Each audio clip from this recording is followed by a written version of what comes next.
Kisah Nabi Muhammad Sallallahu Alaihi Wasallam. Piagam Madinah. Piagam Madinah merupakan sebuah perjanjian tertulis yang dibuat oleh Nabi Muhammad Sallallahu Alaihi Wasallam untuk dipatuhi seluruh kelompok masyarakat. Tujuannya agar tercipta keamanan dan kerukunan antar kaum Muslim, musyrik, dan Yahudi yang tinggal berdampingan di Madinah. Madinah bukanlah kota yang besar.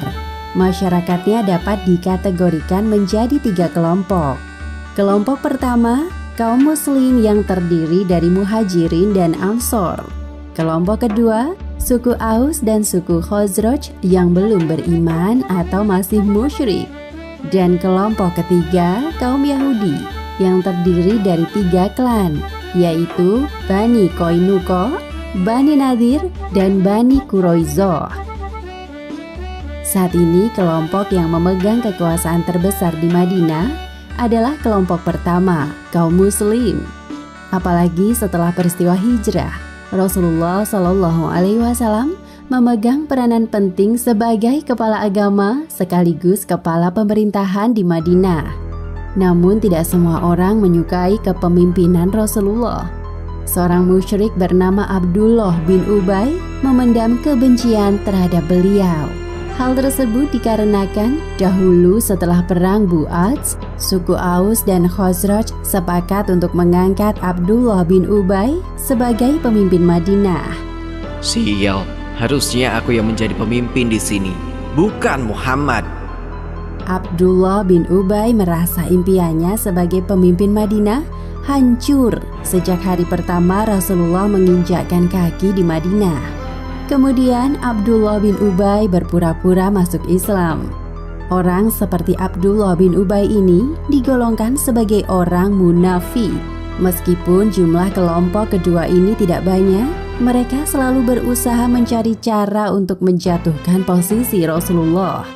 Di hadapan Rasulullah dan kaum muslim, mereka pura-pura bersikap baik, namun dari belakang menyimpan dendam yang besar. Kelompok ketiga yang terdiri dari orang-orang Yahudi sulit dilunakkan oleh Rasulullah. Yahudi yang tinggal di Madinah bukanlah orang Arab asli, walaupun mereka hidup ala Arab, berbahasa Arab, dan mengenakan pakaian Arab seperti orang Arab pada umumnya. Bahkan secara terang-terangan, mereka menghina bangsa Arab dan menganggap bahwa hanya orang-orang Yahudilah yang paling hebat. Mereka memanggil orang Arab dengan sebutan ummiyin atau kaum yang tidak pandai baca tulis. Hai orang-orang ummiyin, kalian sungguh terbelakang. Orang-orang Yahudi menganggap bahwa diri mereka diperbolehkan untuk mengambil harta orang-orang Arab, sebagaimana telah disebutkan dalam Al-Quran Surat Ali Imran ayat 75. Dan di antara mereka ada orang yang jika kamu mempercayakan kepadanya 1 dinar, tidak dikembalikannya kepadamu, kecuali jika kamu selalu menagihnya. Yang demikian itu lantaran mereka mengatakan, tidak ada dosa bagi kami terhadap orang-orang ummiyin. Mereka berkata dusta terhadap Allah, padahal mereka mengetahui. Orang-orang Yahudi juga yang awalnya menyebarkan berita kepada masyarakat Madinah tentang turunnya Nabi terakhir. Namun anehnya mereka tidak mengakui Nabi Muhammad dan justru membenci beliau karena Nabi terakhir bukan berasal dari Bani Israel. 3 klan Yahudi yaitu Bani Qainuqa, Bani Nadir, dan Bani Quraizoh dulunya bersekutu dengan suku Aus dan suku Khazraj.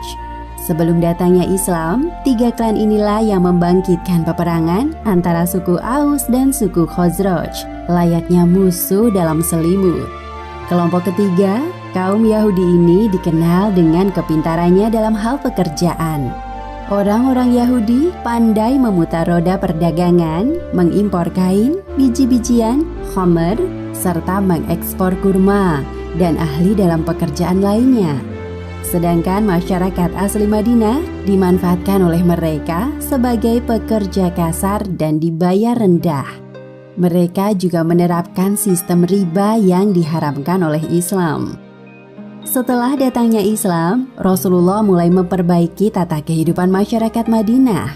Beliau mengajak mereka untuk bersikap amanah terhadap janji dan mencari harta dengan cara yang halal.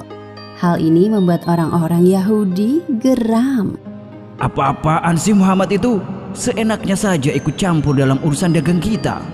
Kalau begini terus, keuntungan kita akan semakin sedikit atau malah bisa rugi. Walaupun kelompok ketiga ini kesal dengan tindakan Rasulullah, mereka tidak berani menampakkannya. Setidaknya pada tahun-tahun awal hijrah, mereka berpura-pura baik. Ditambah lagi ketika seorang ulama Yahudi bernama Abdullah bin Salam menyatakan diri masuk Islam. Suatu hari Abdullah bin Salam mendengar tentang kedatangan Rasulullah di Madinah. Ia bergegas menemui beliau dan mengajukan beberapa pertanyaan yang hanya dipahami oleh seorang nabi. Dengan mudah Rasulullah menjawab pertanyaan tersebut. Seketika itu pula Abdullah bin Salam masuk Islam. Yahudi yang aku kenal adalah orang-orang yang suka berbohong. Jika mereka mendengar tentang keislamanku, pasti mereka tidak akan percaya. Mendengar ucapan Abdullah bin Salam tersebut, Rasulullah kemudian mengutus seseorang untuk mendatangkan orang-orang Yahudi di kediaman beliau. Sementara itu Abdullah bin Salam tidak menampakkan dirinya. Aku ingin bertanya, bagaimana kedudukan Abdullah bin Salam di tengah-tengah kalian? Dia orang yang paling banyak ilmunya di antara kami. Dia juga orang yang paling baik di antara kami serta pemimpin kami. Lalu Rasulullah melanjutkan pertanyaan berikutnya. Lantas, apa pendapat kalian jika sekarang ia masuk Islam? Itu tidak mungkin terjadi. Ya, dia tidak akan pernah melakukan hal itu. Aku sangat mengenal Abdullah dengan baik. Tiba-tiba Abdullah bin Salam keluar dari persembunyiannya dan bersyahadat di hadapan orang-orang Yahudi. Aku bersaksi bahwa tiada ilah yang berhak disembah selain Allah, dan sesungguhnya Muhammad adalah utusan Allah. Orang-orang Yahudi yang mendengar kesaksian ulama mereka seakan tidak percaya dan menyanggahnya. Tidak, engkau tidak benar-benar mengatakannya. Engkau pasti sedang berdusta. Keberadaan kaum Yahudi merupakan gangguan yang harus dihadapi oleh Rasulullah di dalam Madinah. Sedangkan gangguan dari luar berasal dari kaum musyrik Quraisy yang masih berupaya untuk menghancurkan kaum muslim, bahkan setelah mereka meninggalkan kota Mekah. Akibatnya kaum musyrik Quraisy mulai menghasut orang-orang Arab yang berkunjung ke Ka'bah untuk ikut mengucilkan kota Madinah. Menyadari permasalahan tersebut, Rasulullah tidak tinggal diam dan berinisiatif menulis sebuah perjanjian.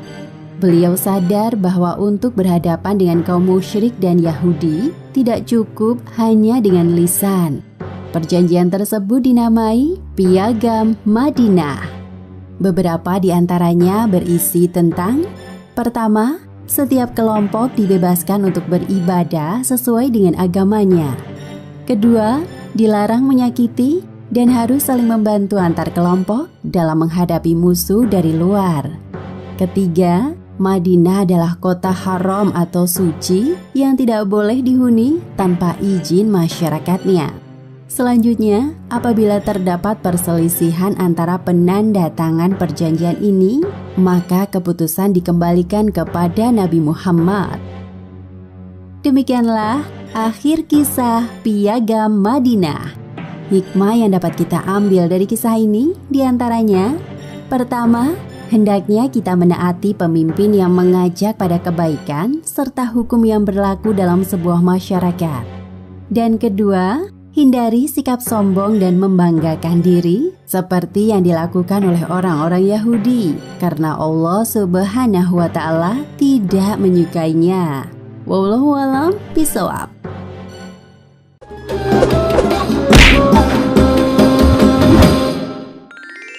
Kisah Nabi Muhammad sallallahu alaihi wasallam. Perjanjian Hudaibiyah bagian pertama. Perjanjian Hudaibiyah adalah salah satu peristiwa yang amat penting dalam perjuangan Nabi Muhammad SAW untuk menyebarkan Islam. Perjanjian antara kaum muslimin Madinah dan kaum kafir Quraisy Mekah ini terjadi pada bulan Zulqa'dah tahun 6 Hijriah atau bertepatan dengan tahun 628 Masehi. Sebelumnya, Madinah yang kala itu telah terbebas dari gangguan orang-orang Yahudi maupun teror perang dari suku lain, membuat para penduduk Madinah dapat merasakan ketenangan dan suasana damai. Di tengah masa-masa tenang tersebut, Rasulullah SAW mengabarkan kepada para sahabat tentang mimpinya, di mana beliau memimpikan berangkat bersama kaum muslimin melaksanakan umroh ke Mekah dengan aman. Dan hal itu kemudian dipertegas dengan firman Allah dalam Quran Surat Al-Fat ayat 27, yang artinya, sesungguhnya Allah akan membuktikan kepada Rasulnya tentang kebenaran mimpinya bahwa kamu pasti akan memasuki Masjidil Haram, insya Allah dalam keadaan aman dengan mencukur rambut kepala dan mengguntingnya. Sedang kamu tidak merasa takut, maka Allah mengetahui apa yang tidak kamu ketahui, dan Dia memberikan sebelum itu kemenangan yang dekat. Maka berangkat dari hal itulah kemudian muncul keinginan kaum muslimin untuk melaksanakan umroh ke Mekah, sekaligus melepas rindu akan tanah kelahiran mereka. Rasulullah SAW kemudian mengumpulkan dan mengajak seluruh kaum muslimin, termasuk suku-suku Arab Badui yang telah memeluk Islam. Tetapi kebanyakan para penduduk gunung itu tidak menyambut baik ajakan Rasulullah SAW. Mereka terus mencari berbagai alasan untuk menolak Rasulullah, hingga sebagian dari mereka berkata, Kami di sini sudah sangat sibuk menjaga harta-harta ini, yakni hewan ternak dan anak istri kami. Seandainya kami ikut kalian, pastilah harta kami akan hilang dan keluarga kami akan telantar. Maka mohonkanlah ampunan untuk kami. Meski tanpa keikutsertaan suku-suku Badui pun, pada hari Senin awal Zulqa'dah tahun 6 Hijriah, tergabunglah 1.400 orang kaum muslimin. Sedangkan menurut riwayat lain, disebutkan antara 1.300 hingga 1.600 orang yang berangkat bersama Nabi SAW ke Mekah. Dan mereka tidak membawa senjata kecuali pedang untuk menyembelih kurban. Karena bersama mereka terdapat pula 70 ekor unta yang akan dijadikan hewan kurban nantinya. Perjalanan kemudian berlanjut hingga rombongan kaum muslimin tiba di daerah yang bernama Zi Al-Khalifah, sekitar 10 km dari Madinah. Dari sini mereka mulai berikhram, yakni mengenakan pakaian yang tidak berjahit, seraya bertalbiyah.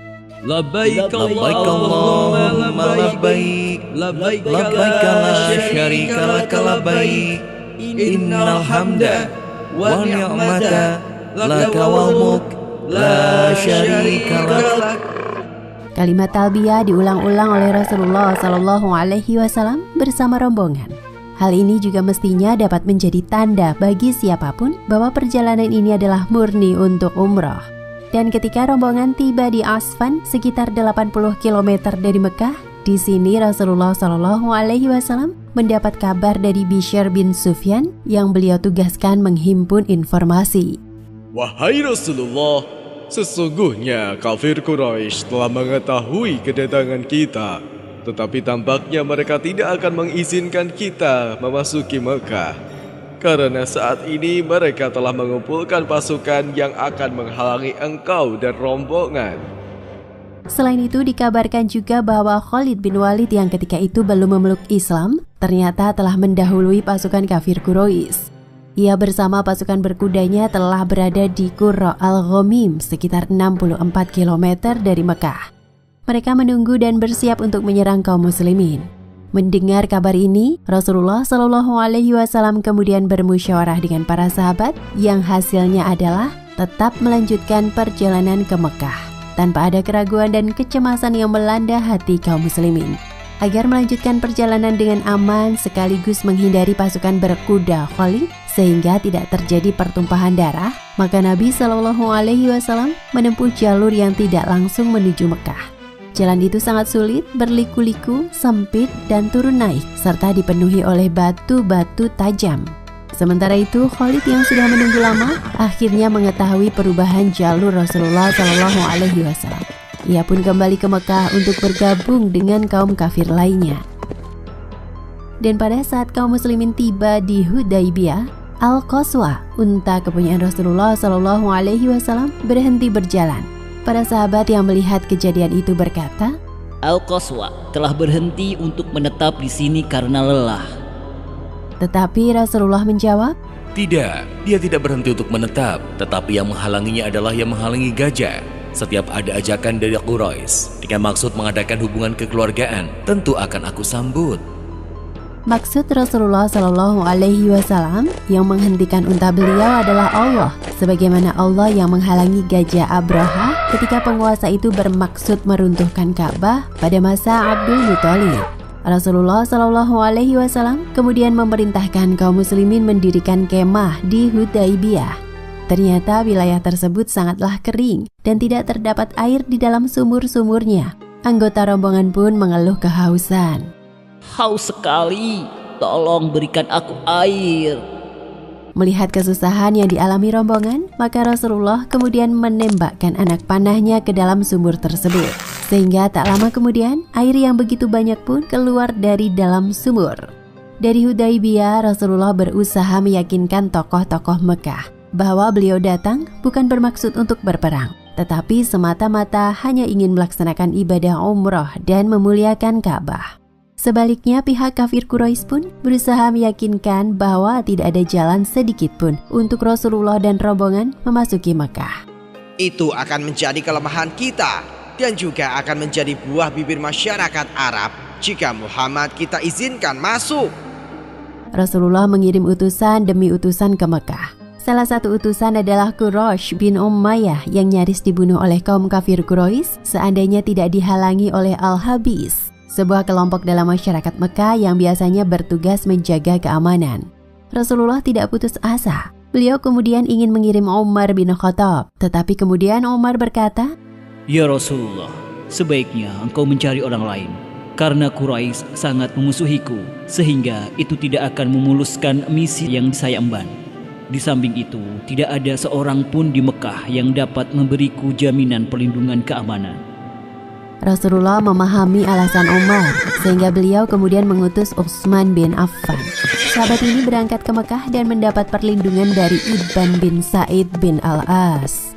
Ketika Utsman bin Affan tiba di Mekah, kaum kafir Quraisy tidak bergeming dari sikapnya menolak Rasulullah SAW, meski mereka cukup berbaik hati dengan Utsman. Wahai Utsman, kami memang membenci Muhammad dan agamanya, tetapi khusus bagi engkau kami kecualikan. Silakan engkau dapat bertawaf di Ka'bah sesuka hatimu. Aku menolak tawaranmu itu karena aku tidak ingin mendahului Rasulullah SAW. Sementara di perkemahan kaum muslimin, Rasulullah dan rombongan masih berharap cemas menanti kabar dari Utsman yang tak kunjung pulang. Karena kepergian Utsman telah cukup lama menemui Quraisy, maka timbul isu bahwa beliau telah dibunuh oleh kaum kafir Quraisy. Apa kalian sudah mendengarnya? Mendengar apa? Katakanlah jika itu adalah berita penting.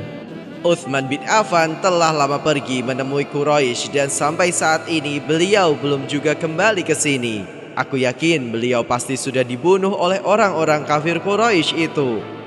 Menanggapi isu tersebut, Rasulullah SAW mengajak seluruh rombongan untuk berbaiat, yakni mengikrarkan janji setia untuk menyerang Mekah dan tidak akan berhenti hingga titik darah penghabisan. Khusus untuk Utsman yang sedang pergi ke Mekah, Rasulullah menjabat tangannya sendiri seraya berkata, Ini tangan Utsman, dia juga ikut berbaiat. Perjanjian ini dinamai dengan Baiat Ar-Ridwan yang artinya baiat yang penuh keridhaan Allah.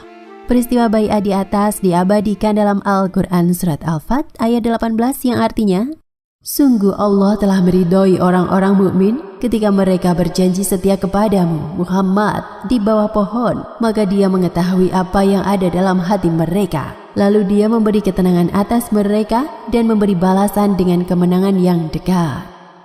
Demikian kisah perjanjian Hudaybiyah bagian pertama. Terdapat hikmah yang bisa kita ambil di antaranya. Pertama, keinginan kuat para sahabat yang ingin melaksanakan ibadah umroh. Meski tantangan dan ancaman bahaya ada di depan mereka, hendaklah kita beribadah tanpa harus takut pada apapun, kecuali hanya pada Allah Subhanahu wa Ta'ala. Kedua, kita menyaksikan mukjizat dari Rasulullah SAW yang dapat mengeluarkan air dari sumber mata air yang sudah kering. Wallahu a'lam bishawab. Kisah Nabi Muhammad SAW. Perjanjian Hudaibiyah bagian kedua. Berita tentang perjalanan kaum muslimin ke Mekah telah membuat kekhawatiran bagi kaum kafir Quraisy, sehingga mereka berupaya untuk mencegah dan menghentikannya dengan mengirim beberapa utusan. Dan Budail bin Warqa menjadi utusan pertama yang datang menemui Rasulullah SAW dan kaum muslimin di Hudaibiyah. Namun setelah rombongan Budail menemui Rasulullah SAW dan menyaksikan langsung kenyataan di perkemahan kaum muslimin, Budail dan rombongannya pun percaya bahwa Rasulullah tidak bermaksud menantang perang Quraisy, melainkan murni untuk ibadah umroh. Rombongan Budail pun kemudian kembali ke Mekah dan menyampaikan laporannya. Tetapi ia justru dicurigai oleh tokoh-tokoh Quraisy. Aku tidak percaya dengan kesaksianmu. Apalagi kau berasal dari suku Khuza'ah yang sejak dulu memiliki hubungan baik dengan keluarga Muhammad dari Bani Hashim. Setelah itu kemudian Quraisy kembali mengirimkan utusan selanjutnya, yaitu Urwah bin Mas'ud. Ia adalah tokoh dari suku Saqif. Dan saat Urwah bertemu dengan Rasulullah SAW, Rasul pun menjelaskan kepadanya sama seperti apa yang beliau jelaskan kepada Budail bin Warqa, utusan Quraisy sebelumnya. Urwah yang tidak puas dengan jawaban Rasulullah tersebut, ia berusaha kembali pada misinya untuk menghalangi dan melemahkan semangat Rasulullah dengan berkata, Wahai Muhammad, apakah engkau menghimpun orang-orang ini lalu datang ke Mekah untuk membinasakannya? Sungguh yang engkau hadapi adalah Quraisy yang datang dengan kekuatan yang besar. Saya duga orang-orang yang datang bersamamu ini esok pasti akan lari meninggalkanmu. Mendengar itu, Abu Bakar menjadi geram dan memaki Urwah. Hai orang hina, beraninya kau meragukan kesetiaan kami. Apakah kau mengira kami akan meninggalkan Rasulullah? Itu tidak mungkin. Setelah Urwah mengetahui bahwa yang berucap itu adalah Sayyidina Abu Bakar, ia kemudian berkata, Demi Tuhan, seandainya tidak pernah ada kebaikan yang pernah engkau berikan kepadaku, niscaya aku pasti akan membalasmu. Tapi biarlah kebaikanmu itu mencegahku. Urwah kemudian mendekat kepada Rasulullah SAW dan memegang jenggot beliau, sebagaimana adat kebiasaan masyarakat di Jazirah Arabia hingga kini. Hal tersebut bertujuan sebagai simbol kedekatan dan persahabatan.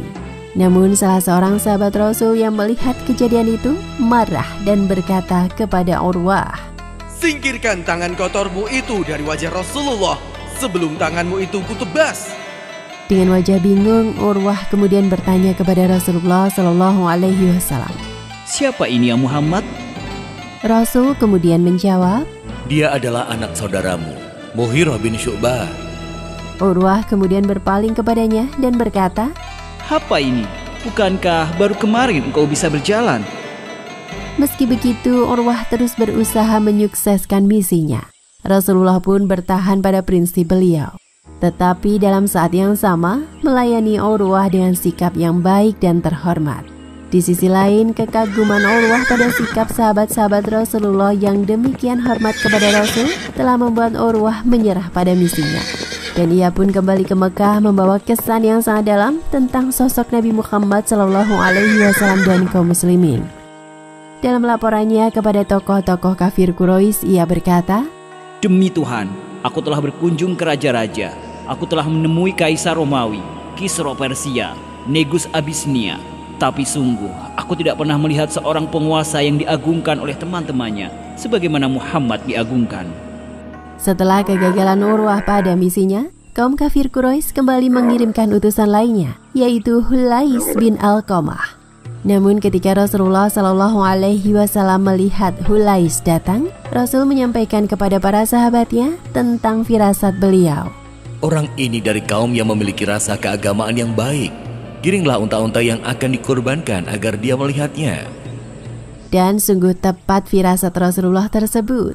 Hulais percaya dengan apa yang ia saksikan sendiri. tanpa perlu menemui Rasulullah atau menyelidiki lebih dalam tentang maksud kunjungan kaum muslimin ke Mekah. Ia pun kembali dan menyampaikan kepada tokoh-tokoh kafir Quraisy apa yang diyakininya. Di hadapan para pemuka Quraisy di Mekah, Hulais melapor. Setelah aku melihat dengan mata kepalaku sendiri, aku yakin Muhammad dan rombongannya tidak datang kecuali untuk memuliakan Ka'bah. Tetapi para pemuka Quraisy itu enggan percaya. Bahkan mereka menghina-hina Hulais. Memangnya kau tahu apa tentang Ka'bah? Engkau tak lain kecuali hanyalah orang gunung yang tidak tahu apa-apa tentang kami. Mendengar hinaan itu membuat Hulais marah. Kemudian ia berkata, Hai keluarga besar Quraisy, bukan berdasar demikian kami menjalin kebersamaan dengan kalian. Apakah kalian akan menghalangi seorang yang akan berkunjung mengagungkan rumah Tuhan? Demi Tuhan, yang jiwa Hulais berada di genggaman tangannya. Kalau kalian tidak membiarkan Muhammad melaksanakan tujuan kedatangannya, maka aku akan mengajak Al-Habis untuk bersatu mendukungnya. Al-Habish adalah sekelompok masyarakat Mekah yang bertugas menjaga keamanan. Tampaknya tokoh-tokoh Quraisy itu telah meremehkan Hulais. Tetapi di saat yang bersamaan mereka juga tidak ingin menyerang Nabi Shallallahu Alaihi Wasallam terlebih dahulu, karena mereka khawatir dikecam oleh masyarakat luas bila mereka memerangi siapa yang datang memuliakan Ka'bah. Demikianlah terjepitnya posisi Quraisy saat itu. Meski begitu, mereka kembali mengirim utusan lainnya. Kali ini mereka mengutus Mukris bin Hafiz yang lagi-lagi juga mengalami kegagalan menyusul utusan-utusan sebelumnya.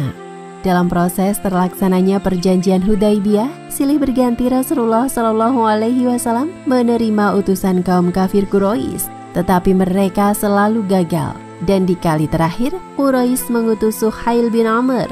Perundingan memang terjadi cukup alot, tetapi akhirnya ditemui kesepakatan. Ketika disusun konsep teks perjanjian, Rasul memerintahkan Ali bin Abi Thalib yang bertugas untuk menuliskannya. Tuliskanlah Bismillahirrahmanirrahim. Tetapi kemudian Suhail menyela. Hentikan, saya tidak mengenal apa itu Ar-Rahman. Jadi tulis saja Biismika Allahumma, yang berarti dengan namamu ya Allah.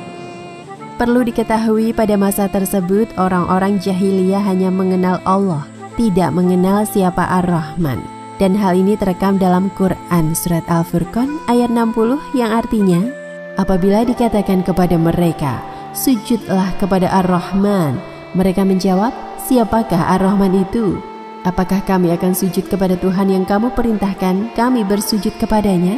Perintah sujud itu menambah jauh mereka dari iman.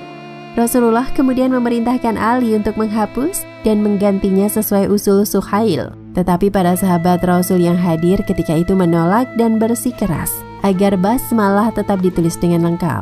Tetapi Rasulullah Shallallahu Alaihi Wasallam dengan tegas berkata, Tulislah Biismika Allahumma. Kemudian lanjutkan dengan menulis, inilah yang menjadi keputusan Muhammad Rasulullah. Belum lagi Rasulullah selesai berucap, Suhail yang keberatan kemudian berkata, Seandainya kami mengetahui bahwa engkau adalah Rasulullah, kami tidak akan menghalangimu berkunjung ke Ka'bah dan tidak juga memerangimu. Jadi tulislah Muhammad bin Abdullah saja. Demi Allah, aku adalah Rasulullah, walau kalian mengingkariku. Tulislah Muhammad bin Abdullah selama kalian membiarkan kami bertawaf di Ka'bah.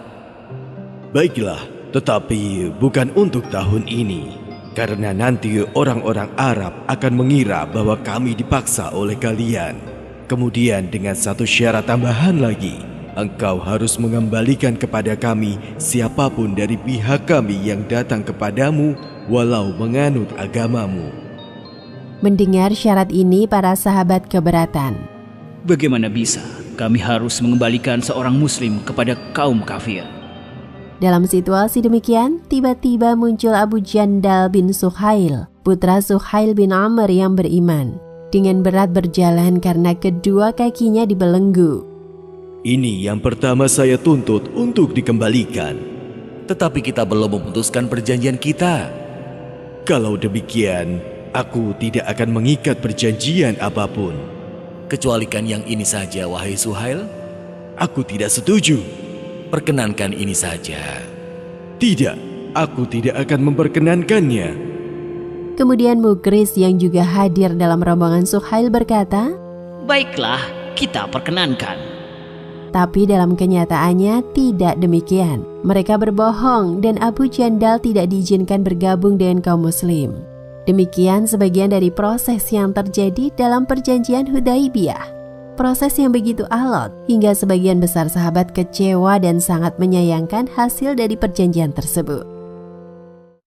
Demikianlah kisah perjanjian Hudaibiyah bagian kedua ini. Hikmah yang bisa kita pelajari diantaranya, pertama adalah sikap arif dan cerdasnya Rasulullah Shallallahu Alaihi Wasallam dalam melakukan diplomasi dan perlindungan, meskipun yang dihadapinya adalah musuh terbesar kaum muslimin, yakni kaum kafir Quraisy. Kedua, meskipun utusan-utusan Quraisy itu berlaku tidak menyenangkan, tetapi Rasulullah Shallallahu Alaihi Wasallam tetap menerima dan memperlakukan mereka dengan terhormat, sebagaimana sunnah Rasulullah dalam menghormati tamu. Wallahu a'lam bishawab. Kisah Nabi Muhammad Sallallahu Alaihi Wasallam, Perjanjian Hudaibiyah bagian ketiga. Setelah tercapainya kesepakatan antara kaum muslimin dengan kafir Quraisy dalam perjanjian Hudaibiyah, maka selanjutnya disetujuilah gencatan senjata selama 10 tahun. Sehingga selama masa itu tiada lagi gangguan dan peperangan dari kaum kafir Quraisy. Namun kaum muslimin harus menerima kenyataan bahwa pada tahun 6 Hijriah ini mereka tidak diperkenankan memasuki Mekah dan melaksanakan umroh kecuali tahun depan, dan itu pun hanya diperbolehkan menetap selama 3 hari, serta tidak diperkenankan membawa senjata selain pedang yang tak dihunus. Kemudian hal lain yang juga memberatkan hati para sahabat dari isi perjanjian ini adalah tentang mengembalikan orang-orang mukmin yang pergi ke kaum muslim kepada kafir Quraisy. Terkait hal tersebut, Rasulullah Shallallahu Alaihi Wasallam menjelaskan mengapa beliau menerima hal itu. Siapa yang pergi meninggalkan kita, maka Allah menjauhkannya dari kita. Sedang siapa yang datang kepada kita dan harus kita kembalikan, maka yakinlah bahwa Allah akan memberinya jalan keluar. Selanjutnya diperbolehkan dari siapa saja di antara suku-suku Arab untuk mengikat perjanjian damai dan bergabung dengan salah satu dari kedua pihak. Saat itu suku Khuza'ah menjalin kerjasama dan mengikat perjanjian pertahanan bersama dengan Rasulullah Shallallahu Alaihi Wasallam. Sedangkan Bani Bakar memihak kepada kaum kafir Quraisy. Meski begitu, banyak hal dalam perjanjian ini yang kurang berkenan di hati para sahabat Rasulullah Shallallahu Alaihi Wasallam, seperti Ali bin Abi Thalib. Ia enggan menghapus kata Ar-Rahman dalam kalimat basmalah dan menolak menghilangkan kata Rasulullah dari nama Nabi Muhammad Shallallahu Alaihi Wasallam. Meskipun pada akhirnya Rasulullah sendiri yang menghapuskannya, kemudian memerintahkan Ali untuk menulis apa yang diusulkan oleh ketua delegasi kaum kafir itu. Namun dari sekian banyak sahabat yang berat hati, Umar bin Khattablah yang paling keras dalam memprotes perjanjian ini. Bahkan ia mendebat Rasulullah Shallallahu Alaihi Wasallam. Bukankah engkau benar-benar Rasulullah? Benar, aku adalah Rasulullah. Bukankah kita dalam kebenaran dan musuh kita dalam kebatilan? Benar, kita dalam kebenaran. Kalau demikian, mengapa kita menerima sesuatu yang rendah menyangkut agama kita? Aku adalah Rasul Allah. Aku tidak akan mendurhakainya. Dia adalah penolongku. Bukankah engkau pernah menyampaikan kepada kami bahwa kita akan melakukan tawaf di Ka'bah? Benar, tapi apakah aku menyatakan bahwa itu adalah tahun ini? Memang engkau tidak menyatakan bahwa itu tahun ini. Yakinlah bahwa engkau akan berkunjung dan tawaf di sana. Setelah mendebat Rasulullah Shallallahu Alaihi Wasallam, Umar juga datang menyampaikan keluh kesah dari pikiran dan isi hatinya kepada Abu Bakar. Tetapi Abu Bakar kemudian menasihatinya, "Wahai Umar, berpegang teguhlah pada dirimu. Jangan pernah melepaskan tuntunan Rasul. Aku bersaksi bahwa beliau adalah Rasulullah. Dan di balik segala keputusannya pastilah terdapat kebaikan yang tidak kita ketahui." Umar kemudian merenung sesaat lalu menjawab, Engkau benar wahai Abu Bakar, maka aku pun bersaksi bahwa beliau adalah Rasulullah. Setelah peristiwa ini, Umar bin Khattab tidak lagi membiarkan dirinya tenggelam dalam pikirannya. Ia pun menjadi sosok yang terbuka dan menerima keputusan Rasulullah SAW seperti yang dilakukan oleh Abu Bakar. Sementara di antara kaum kafir Quraisy juga terdapat orang-orang yang menolak perjanjian itu. Ada sekitar 30 hingga 80 orang dari golongan kafir Quraisy yang berusaha menyerang kaum muslimin pada saat perjanjian tengah berlangsung. Meski begitu, mereka dapat dikalahkan dan ditawan kaum muslimin. Walau pada akhirnya kesemuanya dibebaskan kembali oleh Rasulullah SAW sesuai dengan perjanjian yang telah disepakati. Kini saatnya kaum muslimin harus kembali ke Madinah. Namun karena mereka mengenakan pakaian ihram dengan niat berumroh, sedangkan mereka tak dapat melaksanakannya karena dihalangi, maka Rasulullah SAW memerintahkan semua yang berihram untuk melaksanakan tahallul, yaitu kembali kepada keadaan semula dan berlepas dari yang terlarang selama berihram. Tetapi perintah Rasulullah disambut dingin oleh kaum muslimin. Tak satu pun dari mereka yang bersegera melaksanakannya, bahkan terlihat mengabaikan perintah Rasulullah tersebut. Jelas bahwa ketika itu mereka sangat kecewa tidak dapat berumroh karena Rasulullah SAW telah memerintahkan mereka bertahallul. 3 kali Rasulullah memerintahkan itu, tetapi sambutan tetap dingin, sehingga akhirnya Rasulullah dengan kecewa masuk ke tenda beliau dan menyampaikan kekecewaannya kepada istri yang mendampingi beliau dalam perjalanan, yaitu Ummu Salamah. Ummu Salamah yang dikenal sebagai istri Rasulullah yang cerdas memberikan saran kepada beliau. "Wahai Nabi Allah, sukakah engkau mereka bertahallul? Maka keluarlah sekali lagi tanpa mengatakan sepatah kata pun kepada mereka.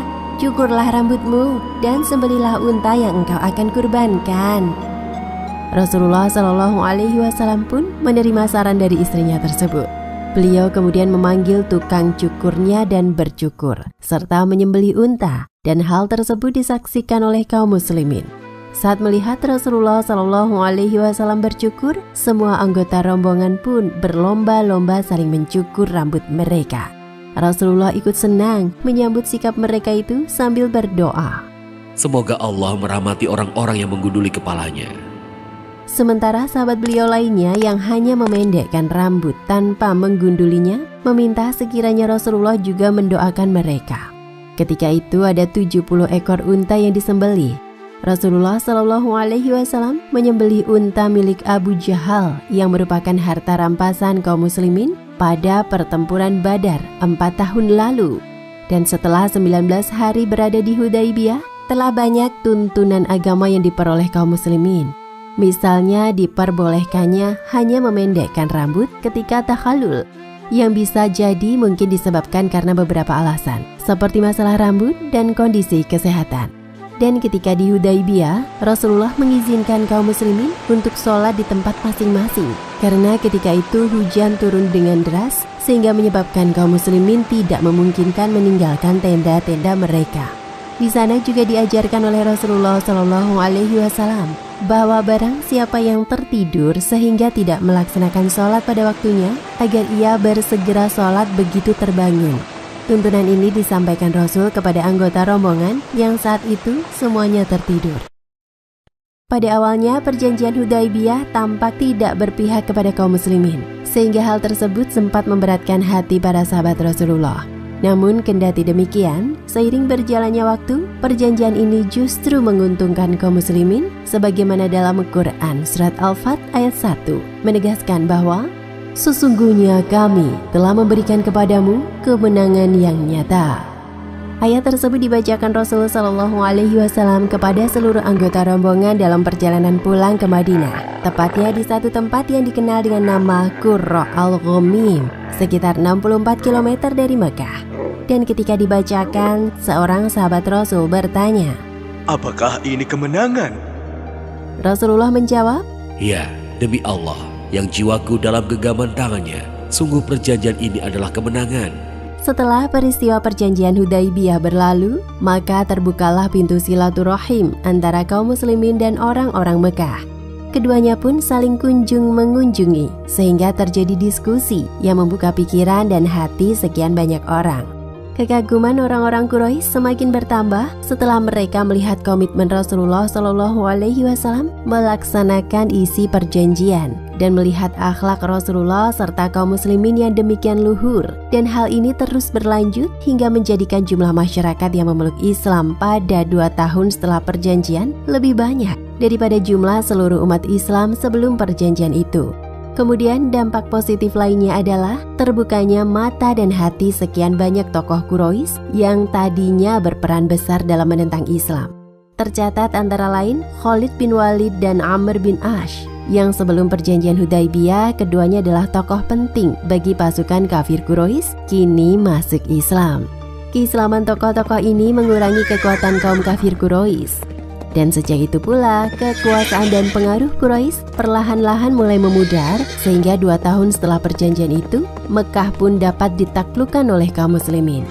Demikianlah bahwa perjanjian Hudaibiyah adalah awal dari sebuah kemenangan besar. Demikianlah kisah perjanjian Hudaibiyah bagian ketiga. Hikmah yang bisa kita ambil diantaranya: pertama, bahwa Islam tersebar melalui banyak jalan, dan salah satu jalan tersebut adalah melalui diplomasi, yaitu menjalin hubungan kerjasama dan perjanjian antar manusia selama hal tersebut tidak melanggar syariat. Kedua, peran Ummu Salamah ketika memberikan usulan menunjukkan bahwa betapa perempuan atau istri sejak zaman Nabi SAW mempunyai peranan besar dalam membantu suami dan dakwah Islam. Wallahu a'lam bishawab.